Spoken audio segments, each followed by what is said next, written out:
Uummanni Oromoo ogbarruu ofii qaba. Ogbarruu fayyadamuun haala jiruu fi jireenya isaas ibsata. Ogbarruun Oromoo yeroo gara yerootti suutaan dagaagaa kan dhufedha. Haala guddinaa fi dagaagina ogbarruu Oromoo keessatti dhiibbaan guddaan turuyyuu afaanichi carraa afaan hojii, afaan barnootaa, afaan sabquunnamtii, afaan qorannoof qo'annoo akkasumas carraa afaan barreeffamaa ta'uu sadarkaa eegameen argachaa hin turre. Ogbarruun afoolaas ta'ee barreeffamaa amaloota nama bashannansiisuu, barsiisuu, kofalchiisuu, qirqirsuu, gaddisiisuu, gammachiisuu, amansiisuu fi kan kana fakkaatan of keessaa qaba. Qorannaan ogbarruu jala bu'ee cimina isaanii fi dadhabina isaanii saaxilee kallattii ifa ta'e akeekus baay'ee xiqqaa ture.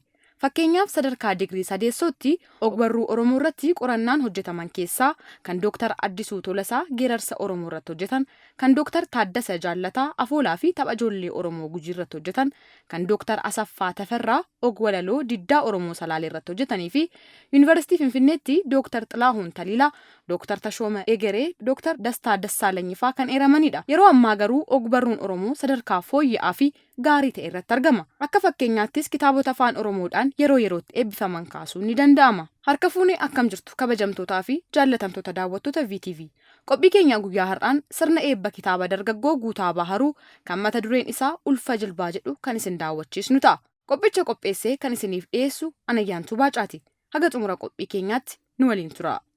Barreeffamaan yaada ofii, gaddaa fi gammachuu ofii ibsachuu ni danda'ama.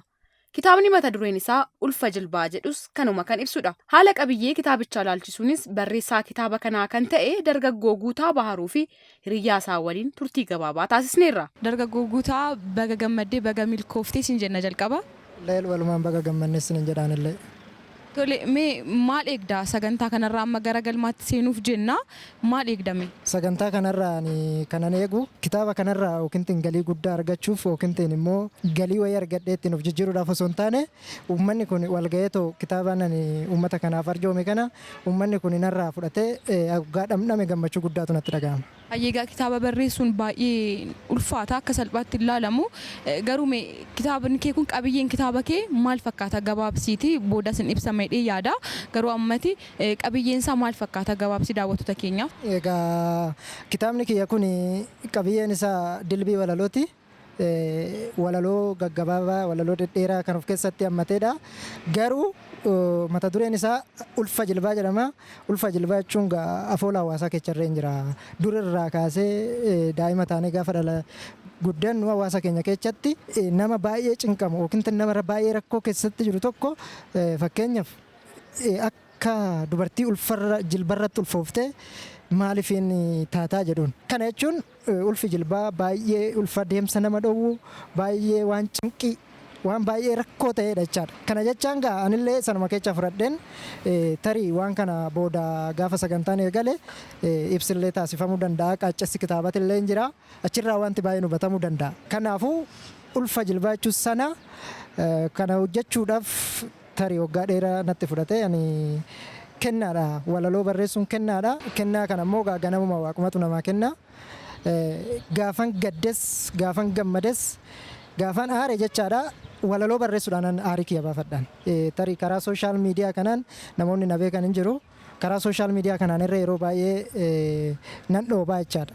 Waan tokko gaafan gaddes gaafan gammades nan ibsadha jechuudha sanaan. Kun immoo barumsaan deeggarameeti qubeedhaan walitti ijaaretan akka hawaasni amma argu taasisee jechaadha. Baay'ee namatti tola. Kitaaba barreessuun akkuma jalqaba kaasne wanta ulfaataadha. Bu'aa bayiiwwan akkamii dabarsiteetti kitaaba jechuun akkasitti gaafa ilaallu salphaa nutti fakkaachuu danda'a. Garuu wanta baay'eedha kan inni of keessaa qabu.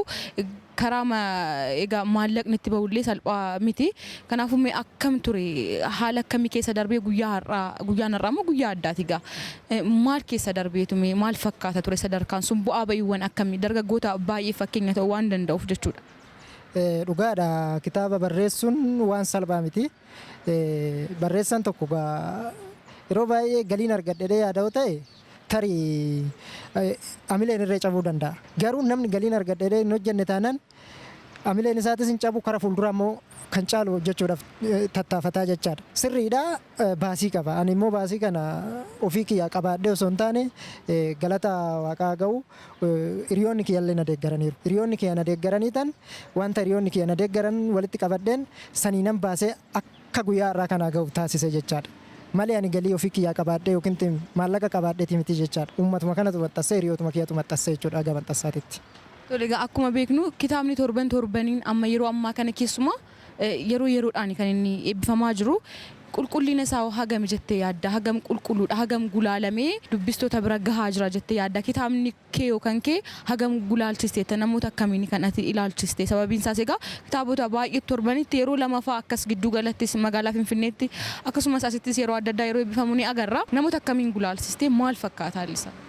Ani namootuma muuxannoo qabanidha kitaaba kiyya kan naa gulaale namootota barreessitoota ta'anii fi namoota kanaan dura waan adda addaa dabarsan namoota maxxansoota adda addaa maxxansaa turan namootuma akkasiitu naa gulaale. Anillee amma naa danda'ame dura osoo warruma gulaalu kana biraan hin ga'in amma naa danda'ame baay'een qaaccessee ergaan qaaccessee irratti hojjedhee ingaa jedhee booda isaanittan dabarsee isaanirree naa ilaalaniiru tarii anillee tarii waan akkana uumaminaa jedhanii sodaadhus isaanis ilaalanii ga'aa ta'uu isaa naa mirkaneessaniiru jechaadha warri gulaalus. Tole egaa dhumarratti qaama galateeffattu yoo qabaattee milkaa'ina kanaaf egaa namni hin dhibu gargaarsa hiriyoota kee dhiyanis akka ta'e kaastee jirta.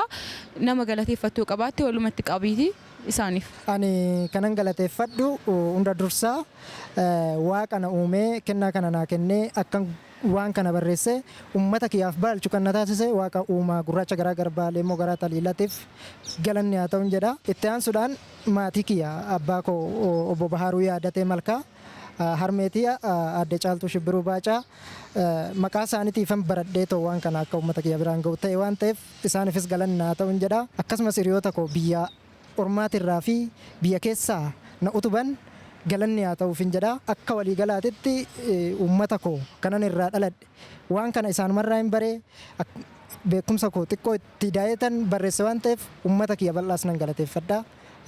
Isinillee galatooma isinin jedha caarraa kana naa kennitanii asitti na haasofsiisuu keessaniif. Tole dargaggoo Guutaa guddaa isin galateeffanna. Egaan kabajamtoota daawwattoota keenya turtiin nuti dargaggoo Guutaa waliin taasisne kana fakkaata. Amma immoo hiriyyaan isa biratti argama jechuudha. Isa waliin immoo turtii gabaabaa kan taasisnu ta'a. Ammas nu waliin tura.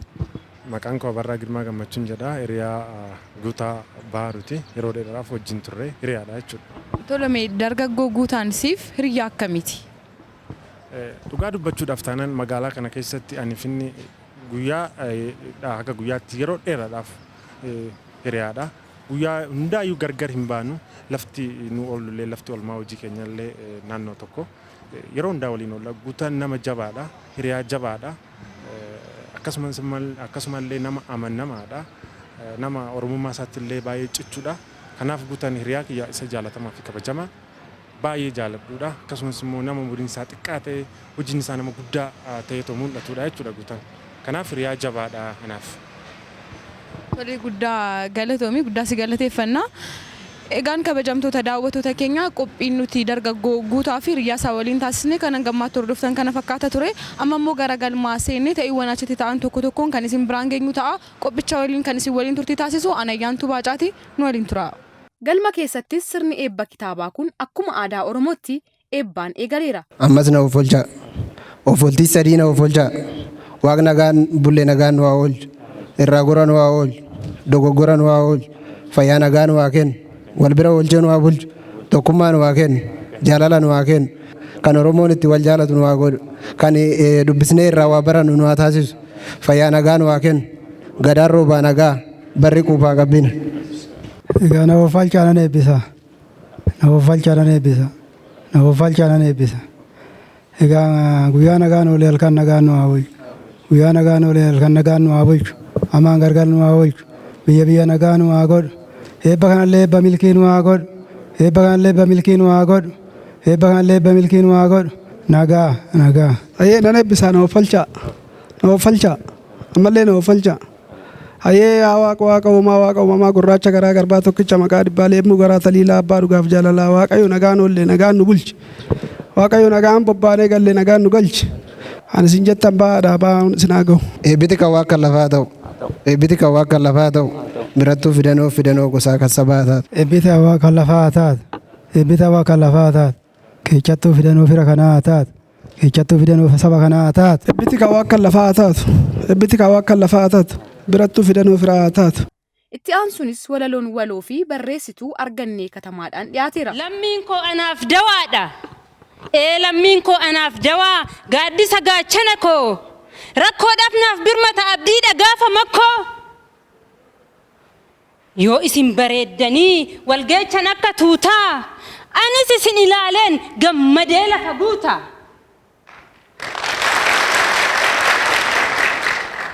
Gurratti isin godhadhu ka'ee akka lootitti mormatti isin hidhu laata akka kudhaamaa. Wanta baay'ee miti waan tokkon siniif hima ani har'arraa ka'ee koodee jedheen sin waama.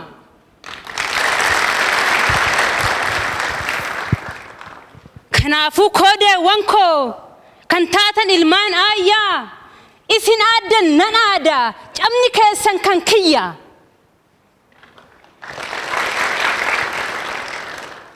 Yoonan lammii jedhu, yoonan gosa jedhu, yoonan koodee jedhu in sa'inaa qoosaa. Nama lammii hin qabne, nama gosa hin qabne, nama koodee hin qabne hundatu doorsisa. Kabaa waliif taane nuti waliif gaaddisa. Kanaafan koodee jedhee maqaa keechan faarsa.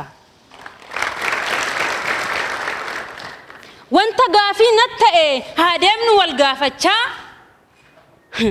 Durmaan guddoon yoo deemu zangii isaa dhadhaabbatee bullukkoo daddarbachaa. Qeerroon imaanaa baatee shimala isaa qaqatee gomodiin babbareechaa. Goofareedha filata mallattoon dargaggeechaa. Gadaan gadoo gombisa lammii koo nu babbulchaa. Ganaan ganaa hin nyaatu qabna caffe taa'ichaa.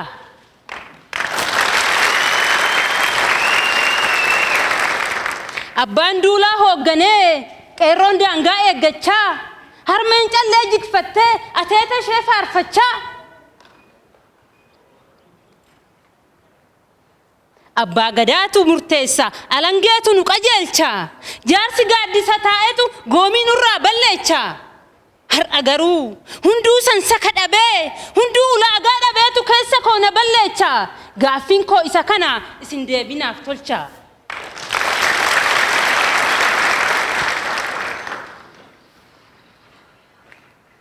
Eelaa fi yaaddoon isaanii keessa keenya kan guute. Lammii meeqa dhabne barbaannees buute. Barattoota meeqa mukatti fannise kaan gaashiree baasee galaana nyaachise. Lammiin lama hin jirtu lammiin koo tokkicha. Imimmaa yoom qooraa kanaadha hiyyeechaa. Kan yaaddotu dhoree jireenyaan baaddisa manguddootu dhabe kabajaaf gaaddisa. Kan dirra maanguddoo dhaante qe'ee isaatti. Kan dirra maanguddoo qe'ee isaatti dhaante. Yaan dhalli kee haa badu hin yaamin dhalfattee. Godoo kiyya gadhiisee in ilaalu kan gandaa. Lammii kiyyan abdadha isa gammoojjiif baddaa. Isa nyaara gaaddisaa. Lammii kiyyatu wal gahe alagaan maaf baaddisaa. Isheen danaanoon keenya itti taate abbalti. Oromoon maaf baay'ate jetteetu na gaafatti. Silaa waaqatu kenne lammii koo fayyaalummaa. Sanyii keenya baay'isee nuuf kenne waan hundumaa. Alagaan maaf bir'ate akkas yaaddoodhaan dhumaa. Iccitinsaa dhugaadha. Iccitinsaa dhugaadha. Dhugaatu humna qaba. Yoomiyyuu hin milkaa'u kan deemu daandii dabaa. Dhugaa saba isaaf jedhee goonni du'uun akkuma isa dhugaadhaaf du'e waaqatu baasa guma.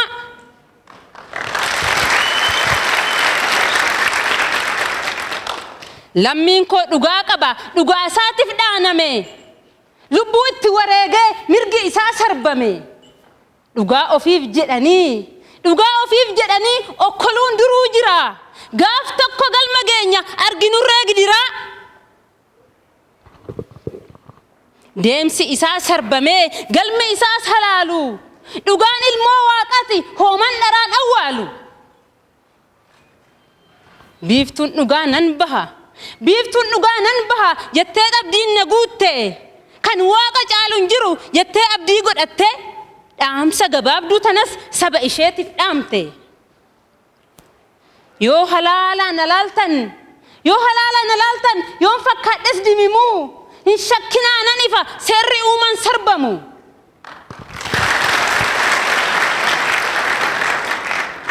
Malaanis yoo kulkule wayi dhiisaa imimuu. Onneen booreen guutame jilbiifachuuf hin sarmu. Kulkulli dhugaan turu boru malaa dhageechee. Dhugaan sakaallaan qabdu hiniitu kaa dandeechee. Maafan jilbii biddeema ta'ee dhaloota qubee. Suksukuu fi fakkeessu hundumarraa nan jibbe. Deemsi isaa asaasee nutti baay'isus gufuu. Dhumni dhugaa milkiidha galma gahuun hin hafu. Ayyaantummaan guutameen eeggadha wanta caalu. Ayyaantummaan guutameen eeggadha wanta caalu. Waaqa kiyyan kadhadha booruunis haa calalu. Silaa seera uumaati. Silaa seera uumaati kan dhihees bariin oolu. Kana qofaas osoo hin taane sirna eebbaa kanarratti qophiileen bashannansiisoo, bohaarsoo fi barsiisoo ta'an dhiyaataniiru. Qophiilee waltajjii kanarratti dhiyaatan keessaas tiyaatirri gabaabaan garee tiyaatiraa Dungoodhaan hirmaattotaaf dhiyaateera. Barabaraan digeenga diyaara ija qabee dargaggoo safaraa.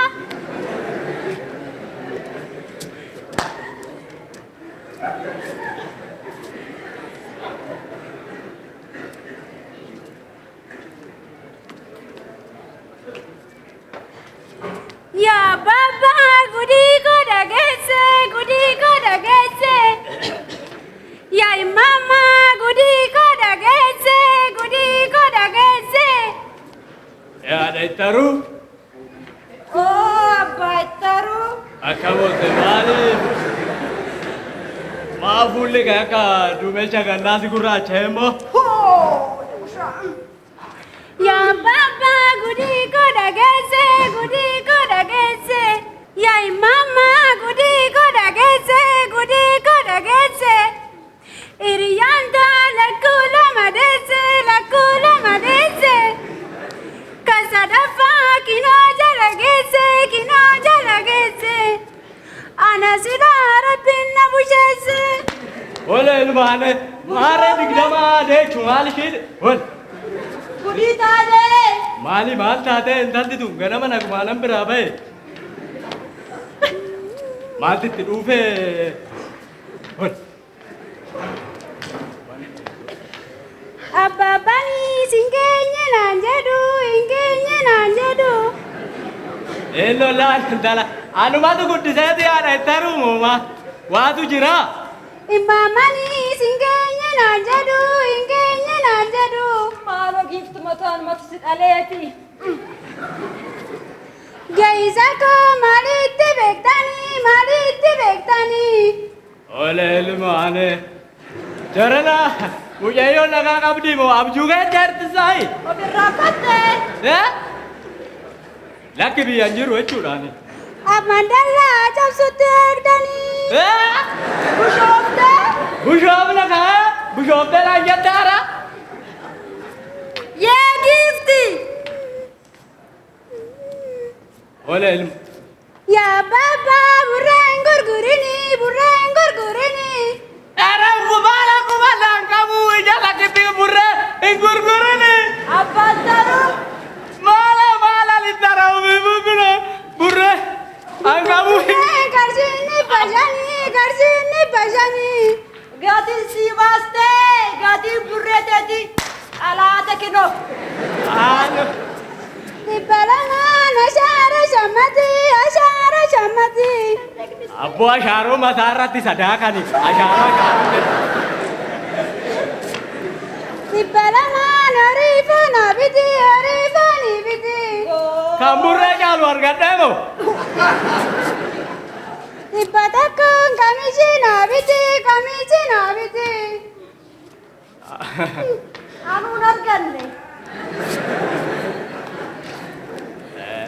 Yaa shaggaa koo bakka jirtu yookaan kootu fuduu naan liti. Araba maala ijoollee. Intala. La fuduu naa Maal jetta sila? Ibadee. Maal baashishii kun sookii maala seera. Sakit. Namni taasisu bakka si gabaa himee. Ada itaru sistime laja soki. Soki. Eka soki. Siya kanan nage. Maali marra fooni kee. Bala wandi takkan kamaseru be. Guyalu si kela badai. Ali anje isi ta sitarre. Mati tu darah tu gambar kala tau. Si pesintar sila malu ko. Malu dala kara jebati. Aha, anu situ nai dovi. Malu berana kan. Iya, Pak. Itti aansuunis kitaabichiifattee eebbifameera. Eebba kitaabaa kanatti aansuunis kitaabichi barreessaa fi qaacessaa Wabii Kabbadaatiin qaaceffameera. Hirmaattonni qophicha irratti hirmaatanis qophichi akka daran namatti tolu kaasuun aartii keenya guddisuuf wal cina dhaabbachuun murteessaa akka ta'e kaasaniiru. Qophiin galma keessa darbaa ture waan baay'ee namatti toludha. Waan Oromummaa urgaa'udha. Aartiin silas meeshaa waraanaati. Meeshaa jaalalaati. Ishee hangafaadha jechuudha. Tokkummaa dhalleedha. Waraana yoo siin jedhu waraanuma ittiin waan ormaa kana ofirraa dhufnee seenaa keenya ittiin baafannudha waan ta'eef waan urgaa as keessatti argine jechuudha akka walii galaatiitti. Akkuma namnu beeku afaanni keenya ogbarruun Oromoo aartii isaallee dabalatee dorgomaa akka afaanota biraan ta'an jechuun dandeenya hanga ammaatti. Kun dorgomaa hin taane kan nuun jennu inni tokko baay'inni kitaabotaa dhabamuu ta'uu mala. Lammaffaa immoo kitaabonni ba'an qulqullina dhabuu ta'ullee mala. Egaa afaan Oromoo irratti kitaabonni afaan Oromoo hedduminaan ba'uun isaanii tibba kana mul'ataa jira akkuma jetti giddugala aadaa Oromoo magaalaa Finfinnee jirutti as magaaluma kanatti illee osoo addaan hin kutin torbanoota lamaan sadan tokkoof walitti fufee galma kanas galma biraa keessattis kitaabonni eebbifamaa jira. Egaa dhugaadhaan kitaabonni walitti fufiinsaan ba'uun hawaasichaaf bu'aa guddaa qaba. Sababni isaas afaan saba kanaa yeroo jennu jechoota achi keessa jiran seenaa saba kanaati. Garri caalaan kitaabota kanaan ba'an jechuudha. Yeroo kitaabni tokko maxxanfamee ba'u jecha afaan Oromoo tokkotu maxxanfamee ba'ee jechuudha salphaadhumatti. Sana qofaa miti. Kitaabichi seenaa yoo ta'e seenaa tokkotu ida'amee jechuudha. Akkasuma asoosamallee yoo ta'e seenaan asoosamaan qindaa'e tokko ogbarruu Oromootti dabalameera jechuudha. Kanaafuu kitaabonni hedduminaan ba'uun isaanii dhugaadhumaan afaanni Oromoo akkuma afaanota biraa ogbarruudhaan dagaagaa jiraachuu isaa agarsiisa. Itti aansuunis surri weellisaa beekamaa fi jaallatamaa aartistiin Hoogoo Banaa caalbaasiif dhiyaatee gurguramuun qophichi xumurameera. Horaa bulaa.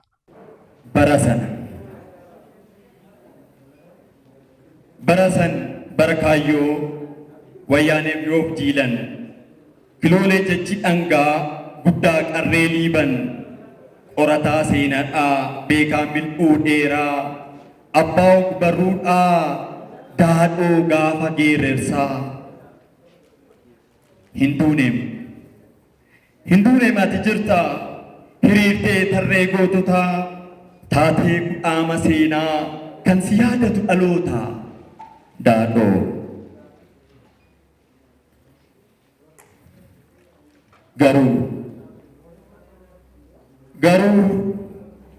garuu isa kichuutti kutee dhiiga kee lolaase isa dharaan firoomee haqa qee ukkaamse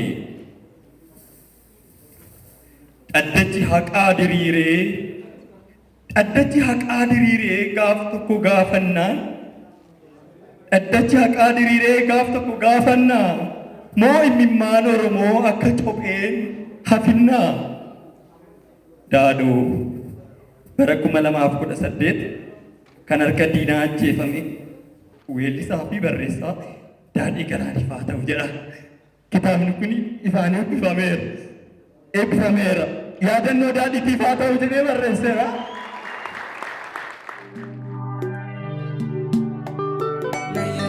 Naya